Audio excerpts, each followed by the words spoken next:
What's the biggest thing for you to improve on, stepping up and being a starter? I think everything. Playing the run, being started as the run, because I'm not as big of a guy, so being started the run and just everything. Improving at a fast rate. I think I got a lot to prove. So. Okay.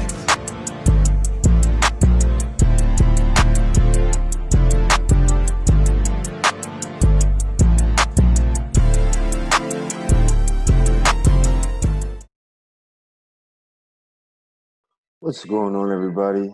Welcome to episode 9 of the After Effect podcast. I am your host, LeBron Steffen. We have a very special guest today, former NFL player, Christian Ballard. I think he played about 3 years in the NFL before deciding to walk away from the game. So I just sent him the link, so he should be jumping in anytime now. Just wait for him to jump in and get this thing started. My guy, can you hear me? What's up, man? What's up, bro? Yeah. Can you hear me? Yeah, I can hear you, man. How you doing, bro? Yeah, man. How you doing? Not too bad, man. I appreciate you jumping on, man. I know you're a busy man out there on the West Coast. Oh, man. Just I, trying to I, save. yeah. I'll be back soon enough. Cool deal. Hey, yeah, I'm gonna be out there too when you come back. Yeah, you already know. So yeah, man, I appreciate you jumping on. Again, I started this podcast to essentially just give guys like us a voice, former athletes, just to talk about our athletic journey, different obstacles we went through, and more importantly, like the transition out of sports, because I feel like a lot of times guys really don't know what they're passionate about outside of whatever sport they play. And I kind of feel like you're kind of like a trendsetter because you've been passionate about the flower before it was cool, before people was like into it for the money and all that, way before it was cool, a long time ago, man. So I think it's a dope thing for sure. Yeah, man. That's that's just the word, man. Yeah. I got a couple questions for that, but we'll just dive right into it. So just talk about. I know you were at Lawrence. I know you grew up in Lawrence, Kansas. So just talk about the culture there. Just growing up, playing all different kinds of sports. I know you were a multi sports athlete, like I was. Yeah, man. It was kind of a small town, like college town. So they had like high expectations for people, and KU was there, so they wanted me to, they wanted me to commit there, and it was kind of looking like I was going to do that. But then I got traction at Iowa and all these other schools, so it was pretty interesting, man. Like, I went to stay close to home, but I didn't want to be too far away. So Iowa, being out of the Big Ten, different conference, was the best choice. But yeah, it was how far away was Iowa from Lawrence? 5 hours. Yeah. Okay. So that's an easy. Not far. Yeah, easy drive, and the cities and the layouts are actually the same. Small college towns and everything. Okay. Yeah, Kansas City kind of next to Lawrence, so the Chiefs and the Royals, they had their thing. So, Right. but it was the same competitive. The Jayhawks were basketball, Iowa's football, so it was the culture was kind of the same, and the transition to two places was very interesting. But football being the main thing out in Iowa, that was just definitely the dominant factor of going out there. Yeah, that makes sense. So before we talk about that transition from high school to college, just talk about you basically being a freak. Yeah, man, that was crazy. Bro, I read it. I looked up some information on you, and I did not know, but you was on your 4x1 team, and you ran a 22.9 in the 200 at 270 pounds, bro. Yeah. No, man. No cap. I was straight up setting records like sophomore year, freshman year in high school with the 200. We had a dude. He was Karan. He came in later. He's a D1 track runner. But our team was stacked. We had some of the fastest people in the state.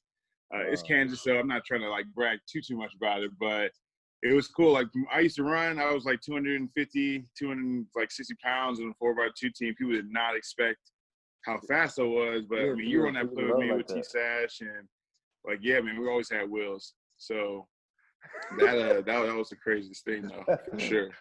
Bro, that's so funny, bro, because every time my father watches that play, he always calls me and says, like, man, how you he be like, man, how you let Ballard walk you down like that, man?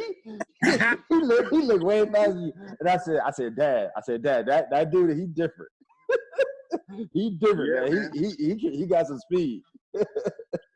It's crazy. So basically, before even, I mean, we lived in Lawrence for a long time, but before that, you know, we were in Georgia, and I was born in Virginia and shit. I actually was actually, man, I lived not that far away from the Vicks when I first was born, just like a couple years. But we lived in like the same county actually.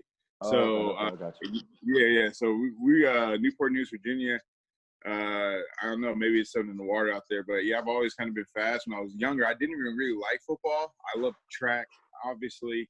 As I got bigger, I couldn't even run the longer distance, so 200, 100 was where it was at. But dude, yeah, man, that speed kind of told me. Just can run. Yeah, just to run, yeah, man, yeah. Yeah. So, talk about your transition from high school to college. I mean, obviously we came into Iowa together in 2007. And I remember the first time I saw you, I thought that you were Kenny and Weberman. Like I thought that you were like already starting.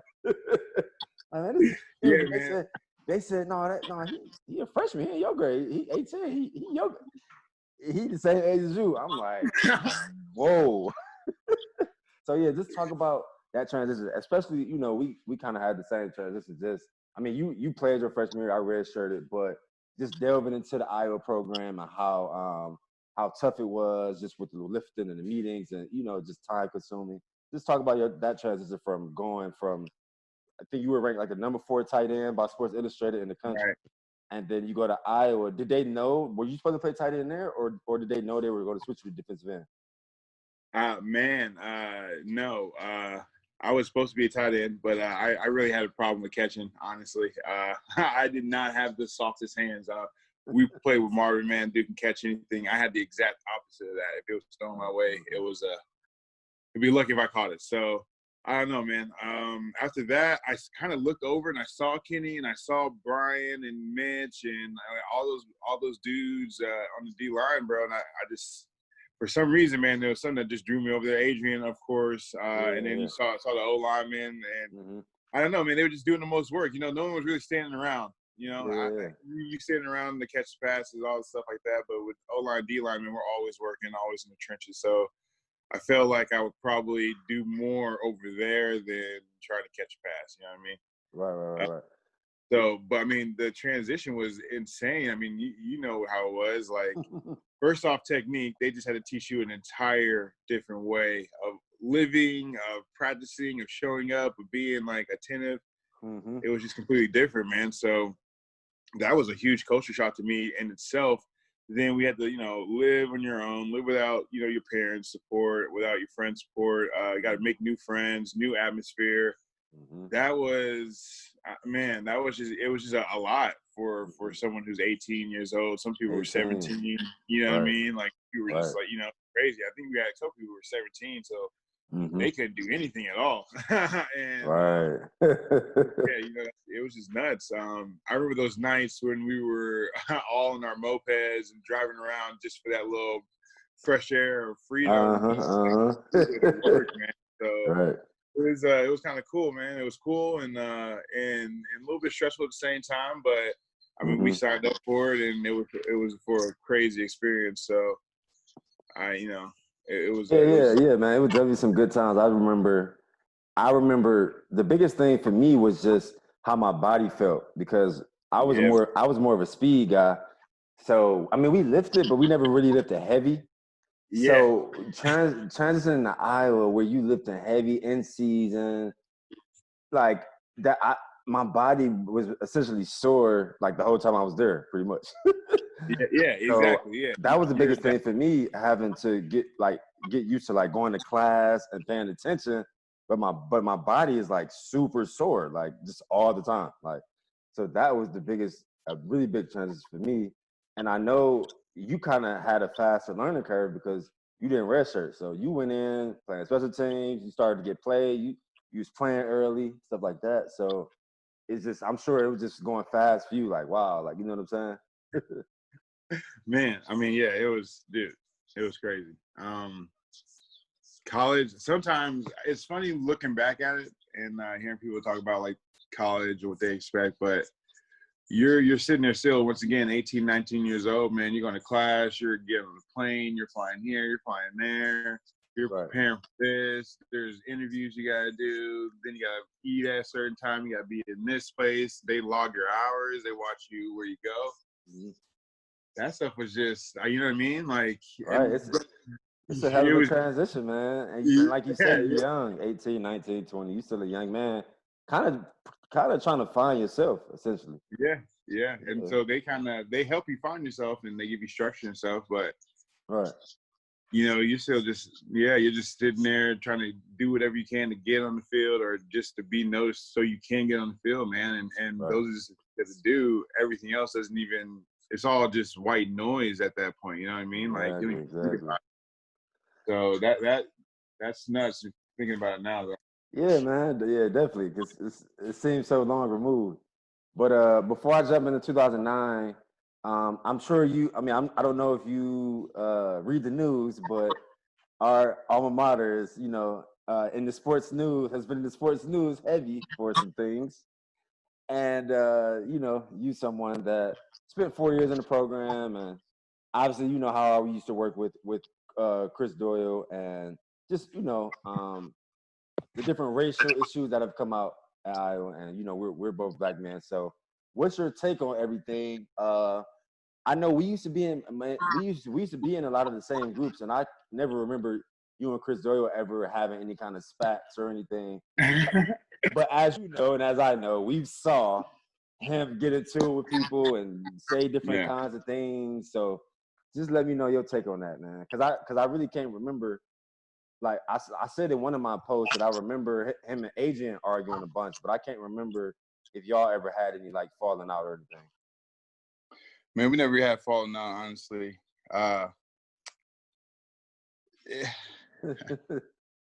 Think about it. I mean, so honestly, man, it's nuts. I actually reached out to. I haven't reached out to Coach Doyle in a while. I reached out to Coach K, man, and we had a good conversation. It was actually really enlightening, and when'd you reach out to him? When I was actually moving, I was driving out to California, man. I was okay. All my stuff like ready. Just kind of reached out to him after that game. After we met up with everyone, I talked to Carl Klug. Carl gave me his number, and I just called him one day, and he gave me some insight. But it's kind of like what I'm doing right. How I feel about Coach Doyle. It all, like I said, it all comes to a circle, man. I don't really fault Coach Doyle at all, man. If you think about it, if you really think about it, man, how many people did we really lose to stupid things like pot?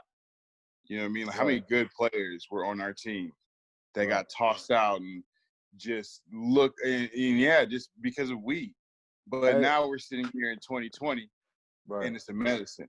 You know what I'm saying? So we lost quite a few. We lost quite a few because a lot, man. I'm talking about we could have been doing some things if we had some of them people still there. Exactly. But they were smoking weed. So now they're in the doghouse, and now they're not even there, bro. You know what I'm saying? So yeah, I mean, I see everything that's going on at Iowa, bro.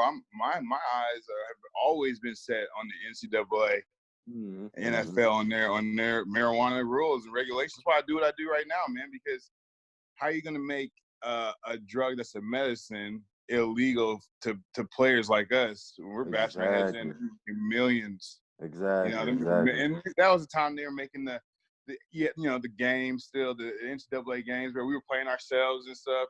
And how much money they make, bro, but we can't even enjoy it. We can't even smoke a joint and play that. Right. You know what I mean? So, like, dude, it's crazy to me, man. And, like, I think it all needs to be examined for real, not the bottom. You know what I mean? Like, I think equality and inclusion, man. Like, we got to really start thinking about like who's really profiting off this stuff and why certain people are making so much money off of cannabis and other people are still, being restricted from the access of it, not even from the profits, just the especially us athletes or football players, because like you say, you put your body through so much damage. You basically it's basically like you in a car collision every day, practicing, tackling people, all that, and then they say that you can't take something or smoke something that's going to expedite the healing process, like what I'm saying, for your body. Exactly. And then we got people on the squad who are prescribing us, Oxycontin and Percocets at 18, 19, man. Exactly. Think about it. Exactly. They would rather you take pills than do something natural. And we have a very personal relationship with this, man, because we know someone, you know what I mean? But just think about like how many other people for how long, man, that left in the their college, JUCO, NFL arena, and they were just addicted because that's the only access they had. Right, because they was feeding them that they were giving those. They were making money off of that. Exactly. Just crazy. Exactly. Crazy, man. So let's talk of 2009, bro. We were considered the best defensive line in the country. You four starters, you, Carl Klu, Broderick Benz, Adrian Claymore. Y'all played damn near all the snaps. Me and Mike Daniels only played here and there. We were the only reserves that ever played. But just talk about like some of those experiences that we had in that season, because we almost lost to UNI. And then we had that close game versus Arkansas State. I think we only beat them by like a field goal. And I think then we go up to Madison and beat them. And they had a squad, J.J. Watt and all those guys. Then obviously the Michigan State game, like Marv catch that pass on the last play. And then I'm trying to think of what other game, the night game in Michigan, and that was a cold one. And then going into Ohio State, almost beating them with Vandenberg as the quarterback. Something that I always think going back in my head about is if Stanzi wouldn't have got hurt versus Northwestern, because we were blowing them out. Like we were on the way to blowing them out. I always think about that. Wonder if he would have got to the Natty if Stanzi wouldn't have got hurt. And then obviously the Orange Bowl. Just talk about 2009, man, because that was a hell of a season, a hell of a year for us. 2009, you gotta watch the tape, man. My homie, I don't know, man. He called me conspiracy theorist or whatever, but that Northwestern game, you gotta watch it because Brendan Wager broke that touchdown, and they called a holding on Roth, and he just pancaked the dude. You remember that? I remember that. Yeah. Yeah, bro. So I don't know, man. I think we were lethal, is what I think. 2009, we kind of had like flu games and stuff because we knew we were good, though, bro. We knew we could turn on whenever we want to, man. Like, certain games, like you and I, we were kind of just walking in there, obviously. Yeah. Then, I remember it being super hot too. Like everybody was gassing for air. Yeah, it was unreasonably hot, and we were just like, "What is this?" And they were playing on fire. Like they were like, "Oh, this is national championship game!" Like, because like they're from there, bro. Like some of those kids like have dreamed about that for like their whole life. Entire life, you know that. And we were just chilling, So yeah, they took advantage of us that day. We were lucky to get out of that one. We were. That was like a gift from the gods for sure. But that season was just magical, man. It's a movie. It's a movie that needs to probably be made. I'm gonna try to make it in a comic book myself. I do the art stuff, so I'm still trying to work. Yeah. I'm not even doing the sketching. That would be dope. Because like you said, that season was kind of like a movie. Like it was not. We had so many good players too, man. Like we just had so many NFL caliber players. Like So going in there, we had a lot of confidence, and sometimes people took our confidence and played against us. But man, at the end of the day, we were just too good. We were just too good. Right. So I still kind of I talked to one of my buddies, man. He's an SEC guy, and he always talks that. But I tell him we could have beat anybody that year. I don't think there's anybody that we could not have beaten that year. Yeah, seriously, man. Like we finished the year number 4 in the country, but I just always go back to because I just don't think if Stanzi wouldn't have got hurt, I don't think we would have lost that game to Northwestern. And we don't lose Northwestern. I don't think we lose to Ohio State either. Just to be honest, we almost beat them without them. Yeah, no, we almost beat them out. And then we shut down the best, most lethal offense. I mean, we had a little bit of time to prepare, but that was fun. That was fun, man. Yeah. Georgia Tech, they were killing everybody with that triple option that year. They were, yeah. I mean, it was hard. I mean, we had a couple extra weeks to prepare for them, but yeah, that bowl prep, we put a lot of work in though. We did, and I think that's just what the difference is between anyone, man, whether it been Florida or whoever, Oklahoma. Man, we put that bowl prep work in, man. We were beating anybody. Yeah, man. Like you say, man, it was definitely a movie, and you should definitely move forward with that. Like maybe trying to do something with the comics. I see you do the sketches. Hell yeah, man. I'm gonna do that. I'm definitely gonna do that. Definitely, man. So just talk about your transition from college to the NFL. You go to the combine and kill it. I think you ran like a 4.76, and you know, your whole draft process was pretty solid. You were like a first round grade, but I think you ended up going in third or fourth round. So just talk about that transition from college into like the NFL. Like you made it. Like if you can think about it, think back into like your draft day, just kind of feeling like once you got drafted and like feeling like, oh wow, I made it to the NFL. Well, I was one of those guys, honestly, that people called. You know, you can look it up, but I actually knew I had tested positive for marijuana like pretty early on. So me and Coach Doyle, man, like we had a pretty decent relationship, but I mean, he was like, I guess, pushing for me to get that first round nod for a couple of teams. And when I told him what happened, man, and he found out, it kind of put a little weird vibe in our relationship. But it is what it is. Yeah. So I knew I was gonna go fall late, but I tested out pretty well, so I thought I was gonna go in like a second or third. So when I got picked up in the fourth, it kind of hurt me, man. It was like a sour feeling, like because you thought you would be first, second, or third. You know what I mean? So that's but it drove me, man. It put me on a team with some I mean, everything happens for a reason, honestly. It put me on a team with absolute legends, man. I played with Jared Allen. I do be a Hall of Famer. Definitely. Played with Kevin Williams, part of the Williams Wall. He'll be a Hall of Famer. I play with Everson Griffin, Pro Bowler right now. All right. He's Brian still getting to it. Brian Robertson. Is he still playing too? No, I don't think he's playing anymore. He retired like I think a couple years ago, but you know, was Brett Favre the quarterback then? Brett Favre was the year before I was there. Okay. Chris Ponder was there when I was there. Okay. So yeah, talk about that transition because you know, as we know, all the guys that I know that went to Iowa always say that you know the NFL is 10 times easier than Iowa. It was, man. It was just the only thing that was different was obviously the length of the schedule and the amount of money that you were playing for. You actually saw your checks, but you know what I mean. Everything else, with practice and lifting weights, stuff like that, they kind of gave that up to you and for you to handle it. Like that was your job.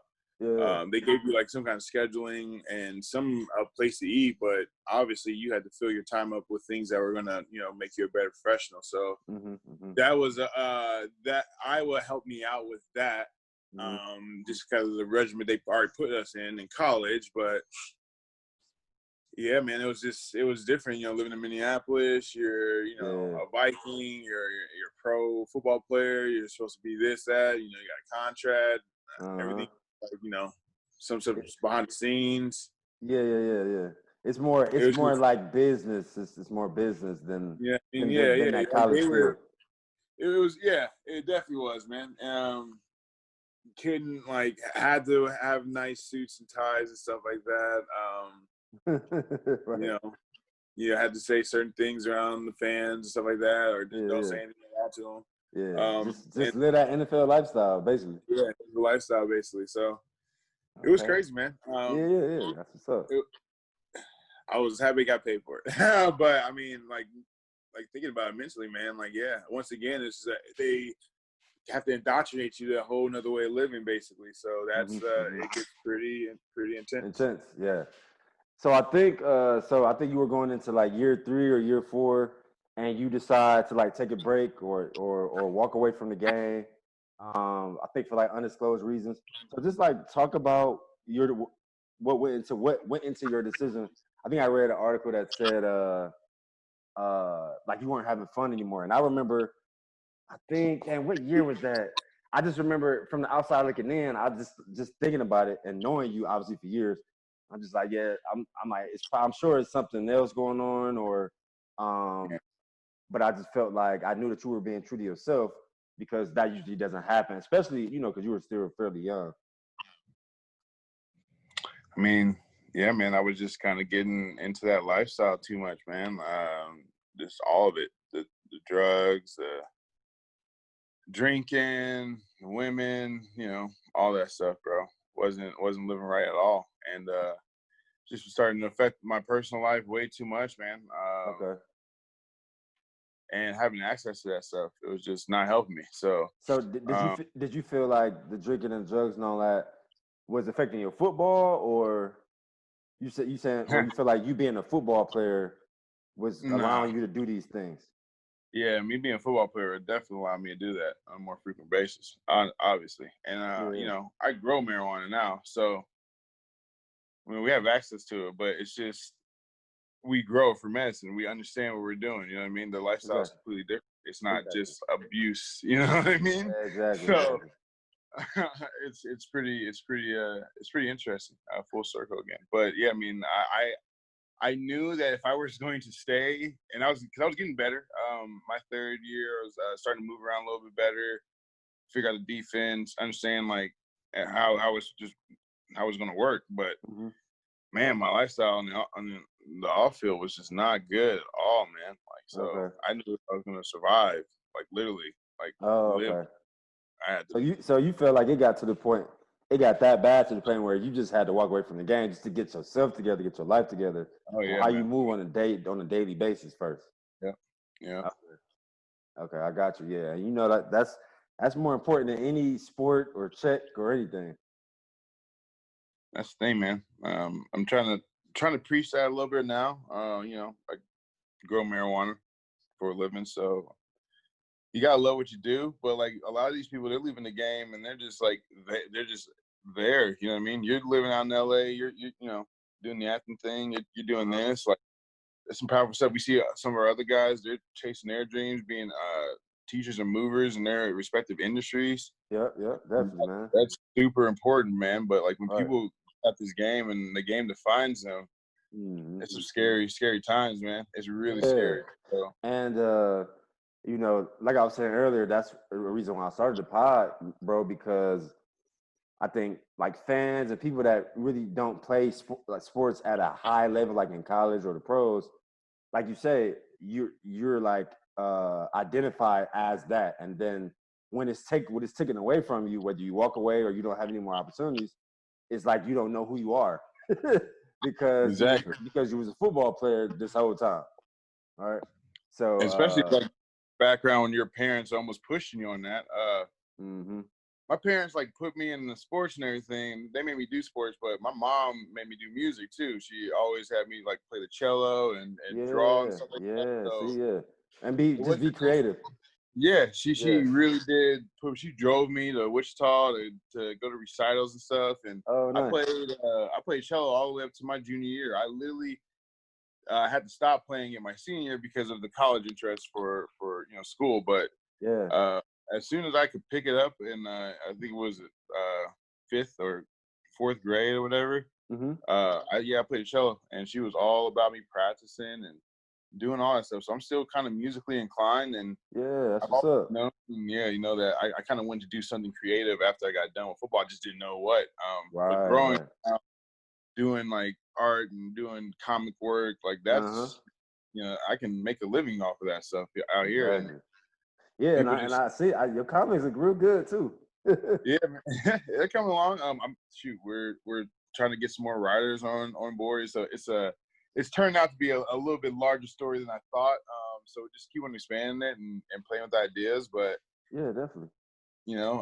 it's just I just want other people to kind of be inspired to just take those risks, take those chances of find themselves, explore. But Man, you know it, bro. Like, I couldn't agree with you more because when I grew up, like, I was like a sketcher. Like, I used to sketch like all the time. Just whatever I like, Pokemon, football players. yeah, I used yeah, to make up my own little characters and sketch them all the time. And then once I got like older, maybe like 12, and like sports really started taking over, like football, basketball.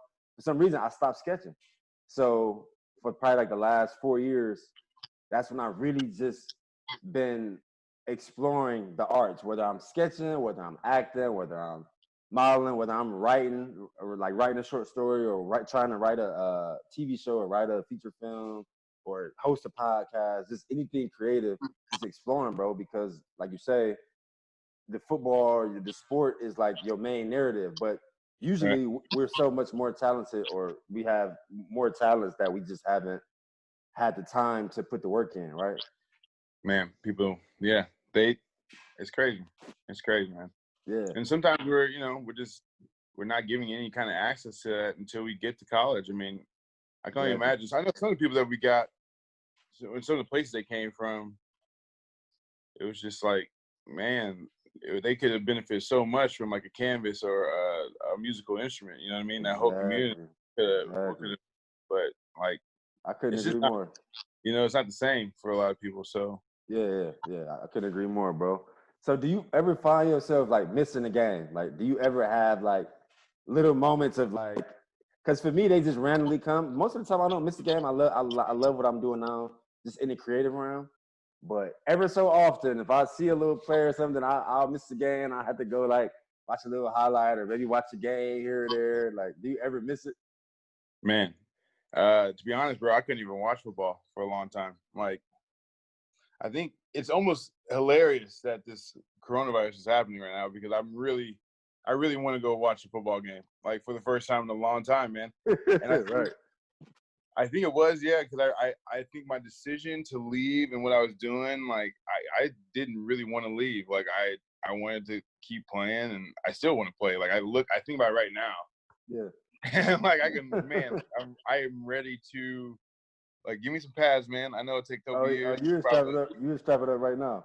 Yeah, I could, you know what I mean? Like, we can go, but it's not the narrative that I'm on right now. You know what I mean? Right.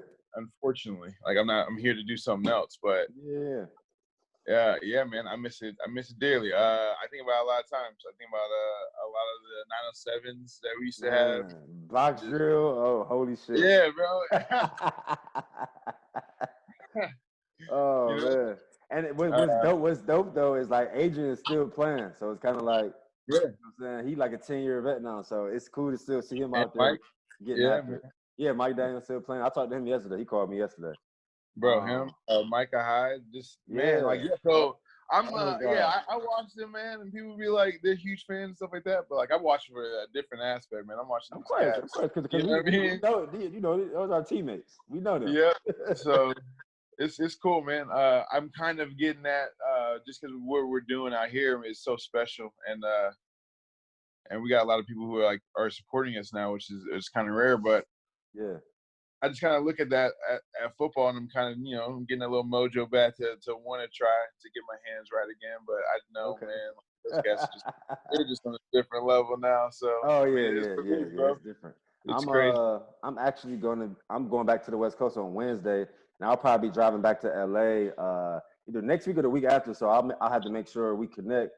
So I can, because I always pass through Palm Springs to go to LA.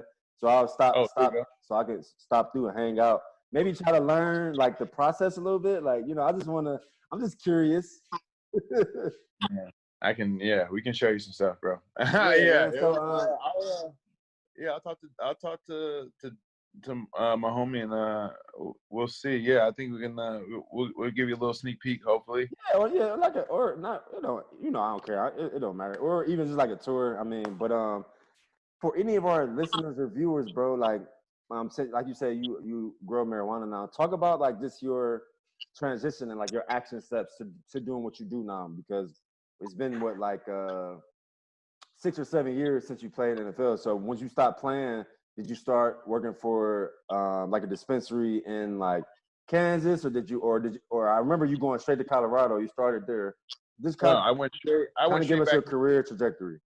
Right. So I went straight back home afterwards. Me and my ex-wife, we went straight back home, and I finished my my degree, and I got my degree in illustration and just arts basically. So that's why I draw a lot, because I met a great teacher. I didn't know you got your degree in that. Okay. Yeah. That's what's up. So I got some anatomy, some paintings and stuff like that. I mean, I have a whole little thing that I'm gonna try to do with this comic, and it keeps on getting more expansive, which is why it's hard to actually drop something, because like once I want to drop something, Right. I have another part I want to put to it. So Okay. I have a 26-page comic called Azrael's Fall, but I finally kind of finished where I want to land this story, and I'm gonna go back and re-render it and get a writer and write it out. It's gonna be something I'm gonna try to finish before the end of the year. Okay. But when I was in college, me and my ex-wife, we used to do a lot of this stuff and talk about it and make drawings and plans, stuff like that. That was the main goal, was to like see if I can start selling my artwork. But it just became to the point where we weren't making any money, obviously, and a lot of the money that I made from the NFL wasn't just going to hold me over to be an artist. So Right. And that's when we had our daughter, like unexpectedly. She just came. And so I was you went to Colorado, or you were already in I went to Colorado? Colorado. 2 years after I left the NFL, we moved to Colorado. I had my daughter, and then my daughter was there.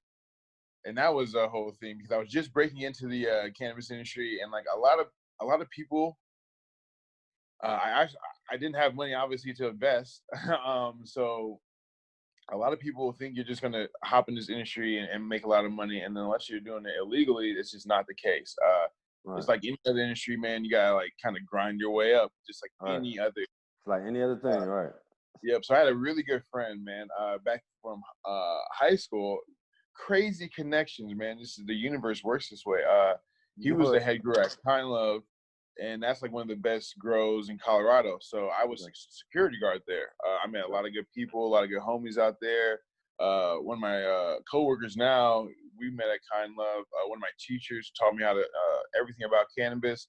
He was the basic head grower at Kind Love.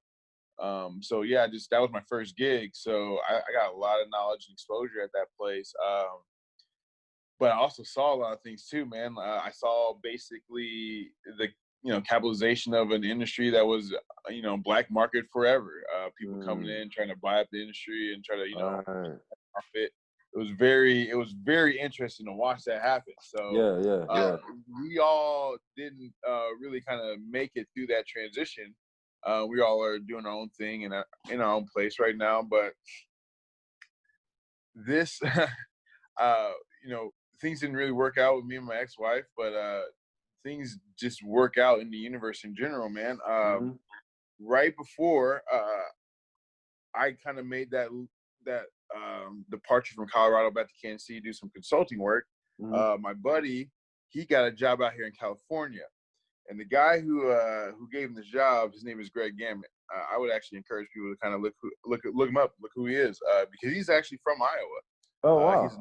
He's an Iowa guy. Okay. And he works with this lady. So go Hawks on that. Yeah, go Hawks. You know that. He works with this lady, Lori Holcomb, one of the only female CEO business owners in the cannabis industry. She's from Iowa State. Still love her, but more of a. So yeah, these guys. The owners of one of the biggest, largest cannabis distribution and cultivation facility in Southern California are all from Iowa. Wow! So I had really no idea. You would have never guessed that. never in a million years, man. So it's insane. So my homie came out here and started working for the dispensary for a while, and while I was kind of wrapping up some stuff in Kansas City, I had designed the software in Colorado to help people learn how to grow.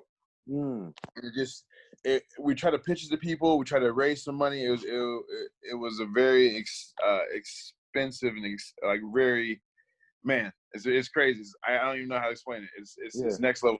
So we're going to teach you how to grow cannabis, hemp. It sounds like it.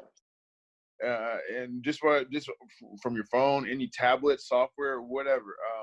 So we're programming that, but it just wasn't really coming to fruition. So about a year ago, my homie hit me up and was like, "Hey man, this thing is happening. Come out here, X, Y, and Z, and come out to Palm Springs." Yep. And I just kind of like did it on the whim. So now we're out here. and this stuff is going crazy. And we're gonna try to get the software going out here. We're working with different design, like different software companies that are running this, different light companies, and we're trying to make it all as automated as possible, so that people who are actually like not new to this can just easily get adapted to what this industry has to offer without a whole bunch of people telling them, you know what I'm saying, like bullshit or side quests or whatever. So this is just our way to make ourselves known in the industry, basically. But I just never would have thought that some guys from Iowa and this lady would really have faith in this plant enough to invest this much into this empire, really. Yeah, So man. they're taking over. Shout out to dope. Lori. Shout out to Greg. If anyone knows them and is watching this, like, definitely go support them. Everything they're doing, it's great. Yeah. Man, it's a small world. It is. It's super small. So I really need people to come back so we can come out there. Man, you know, like you know what I mean? It's crazy. I was just talking. I was just talking to Mike. Like I said, Mike Daniels called me yesterday. We were just talking about that. Like, hopefully things get back to normal so we can try to get back to Iowa City for a game, man, at some point. Yeah. So I got one last question, bro. I call this the After Effect podcast, and I feel like us as athletes, after our athletic journey's done, most of us start playing sports at a young age for a long time. Right. And hold on. And in my opinion, I feel that we all have some kind of after effect from our athletic journey because, we go through wins, losses, pain, sorrow, defeats, courageous moments. I mean, all those different ebbs and flows being an athlete. So what would you say were some of the things that you learned during your athletic journey that you could take with you in your after effect now, with everything that you're doing now outside of sports? Oh, man. Especially being on the D line, you just got to attack life. Like, really just find your reason. Hopefully it's a good one. Pray to God that's a good one. And then just attack it, man. A lot of people kind of just, try to fit in. And, us, we were the few people in Iowa that just stood out, man. So that's for me personally, all I try to do now. I mean, it's not the most conventional, obviously, but it seems to be working in the long run. I mean, we're doing some good things out here. We're trying to open up some barriers. We're trying to make some people aware of some things. Right. And I think y'all doing it, man. You know what I mean? And find your reason and attack. Yeah. Stay on the attack. Wake up every morning with a purpose and go attack it, man. Or else people just gonna pass you by. So that's my whole thing. Definitely, man. That's simple, but it's effective. It means a lot. Yeah, man, for sure. Well, yeah, bro. I appreciate you jumping on with me, man. I know you're a busy man. That's all I had. So yeah, bro. Like I said, I'll be back on the West Coast probably like next week or probably like 2 weeks. Yeah. So yeah, I'll stay tapped in with you so I can stop through, man. And I appreciate you jumping on with me, bro. We're gonna do some big things in Cali, man. All right, hey, I appreciate it. Yeah, look out for us, man. And definitely hit me up when you come through. I'll be here. Yeah, I definitely will, man. Have a good weekend, bro. We'll be in touch. Hey, absolutely. Thank you, man. All right, man. Peace.